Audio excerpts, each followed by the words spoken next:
Hello everyone, hope you're right. In today's video I'm going to show you a little update on our garden transformation.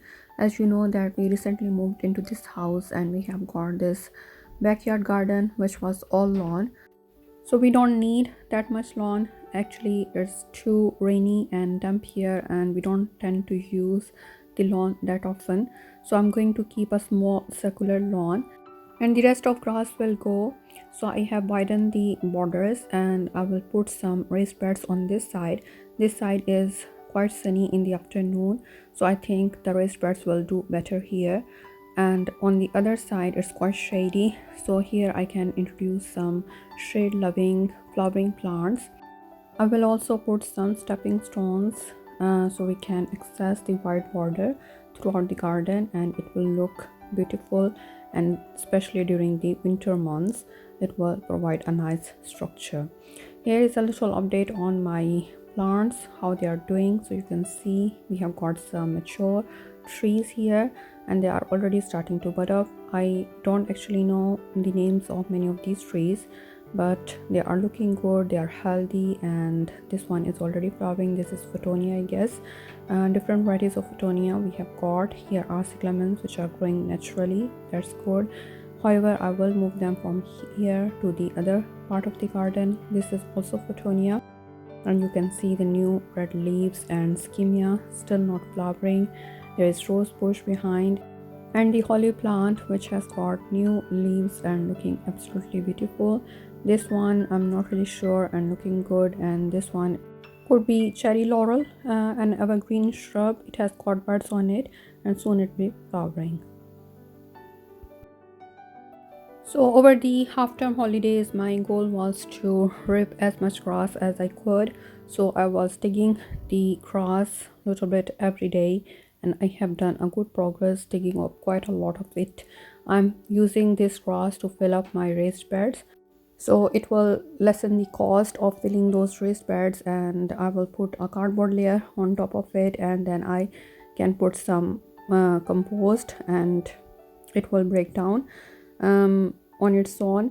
So this will lessen the cost of filling the raised beds, and I'm not going to dig the bottom part of the garden as the garden is on slope and I do want to level it a little bit. So my idea is to dig the upper part of the lawn and leave the lower part as it is and put the cardboard layer again on top of the grass and put some compost or bark as a mulch.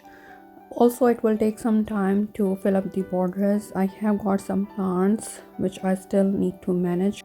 I will plant them first in these borders or in the front yard, and then I'll see if I need to buy any more plants. So it will take some time, but in few weeks I think the basic structure will be in place and then I can start planting for the gardening season 2023.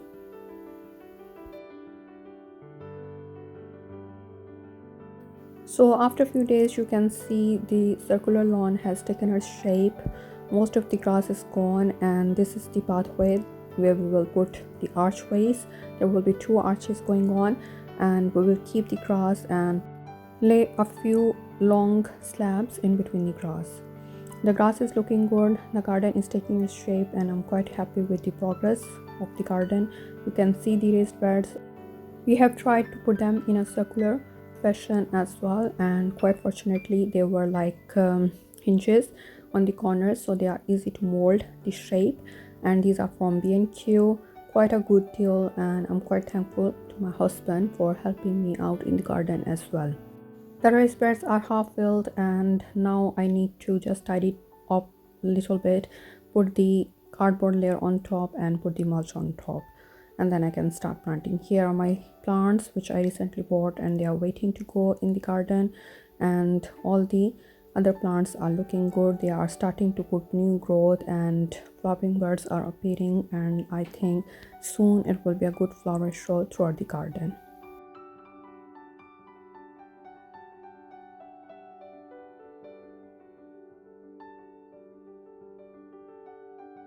This holly plant is looking especially beautiful these days with its new red leaves, and from further away it looks absolutely beautiful, and the rest of plants are doing good as well. I think skimmia will be flowering soon, and this Radiophothonia is putting on new red leaves as well and looks beautiful as well.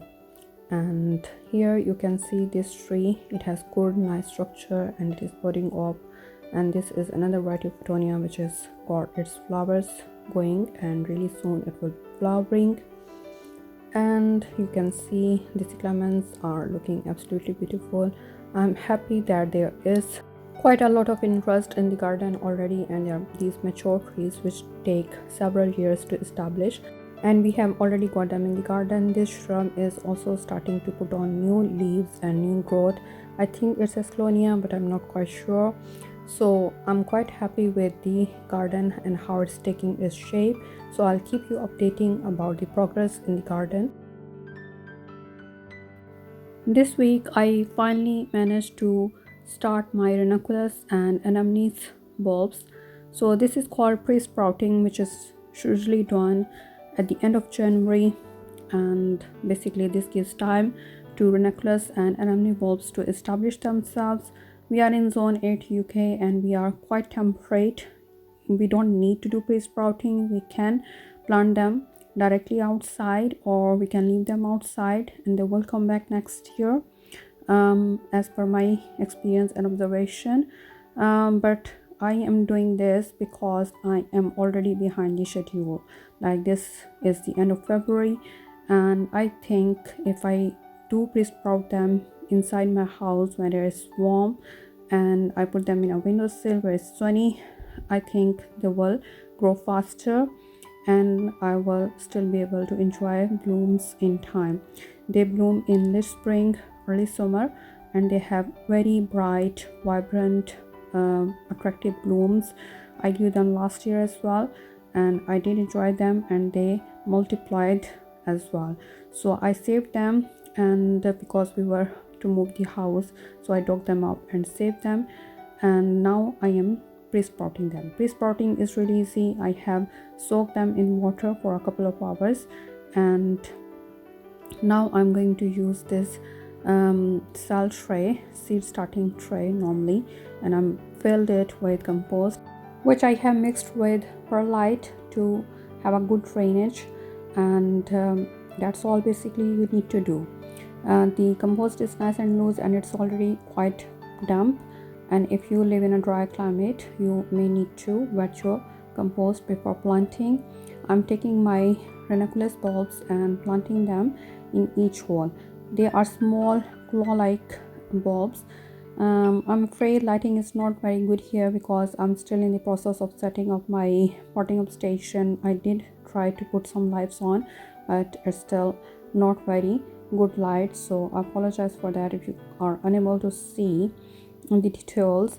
But these ranunculus bulbs are small claw-like dahlia tubers, and when you soak them they do swell up a little bit, and last year when I planted them they multiplied. So as you can see, these are two stuck together, so you can take them apart. Sometimes they come apart really easily, and you can plant them individually. If you struggle taking them apart, then you can plant them together as well.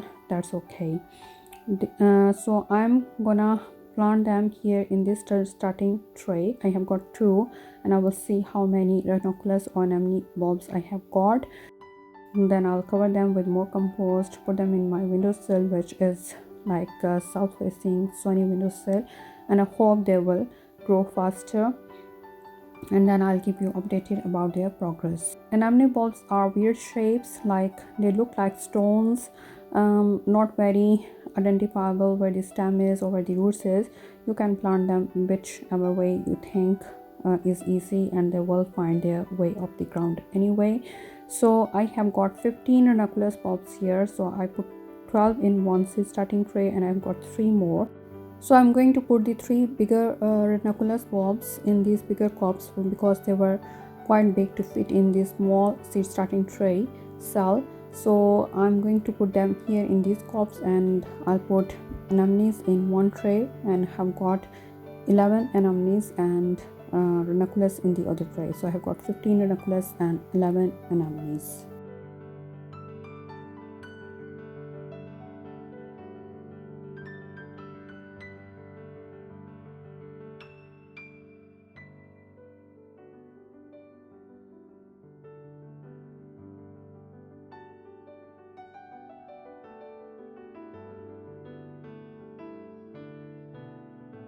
This week I bought this cherry stella tree from Tesco, and it was quite a good deal. It was for £7 and there were lots of fruit trees available to buy, and if you buy two you could get them for £12. Quite good deal because this tree is quite big and it is a bare root tree, and if you intend to plant bare root trees, it's best done during late winter, before the weather gets too warm, so they can get time to establish in their new home. So this patch is at the front of my house, and we have got this evergreen bush here. I think it's got some kind of laurel. I planted this standard rose, which I also got from Tesco last week, and I have got two junipers or cypress something, and I planted some peonies, hibiscus and weigelia in there as well. So I have dug this hole and I'm trying to manage the roots in the hole. The roots are quite big and looking healthy. Ideally you should dig a really big hole, at least the double the size of the roots, so the roots will not cramp in there, will have enough space to grow. But this is like quite tricky spot. This is a gravel bed and I have tried to dig as much as I can. I'm still trying to dig a little bit more so I can fit the roots in, but I think it's okay to plant the root trees. They will manage their way in the ground anyway. Plants are much more resilient than we think they are, and there is a school of thought which says you should not dig very big holes when planting your trees, because then you will have to fill the hole with compost which is loose, and the roots will not struggle to thrive. So if they do struggle to thrive, they will be much stronger. I think it varies from case to case. If I did have a good ground space available, I would have dug a bigger hole, but this is what I have got, and I tried my best to put the roots in the hole as nicely as possible. So I hope for best. So this is the final look of my newly planted cherry stella tree. The stem is quite bended, which I think it was already bended in its packaging. So I'm going to put some stake in to make it straight. I think if it's straight it will look good, and you can see it's already sprouting new leaves, and soon it will look really beautiful in spring. So I hope you enjoyed watching this week's garden vlog. Please give it a thumbs up and do subscribe to my channel. Press the bell icon so you don't miss out on any of my gardening videos. Thank you very much for watching today. See you next time. Bye.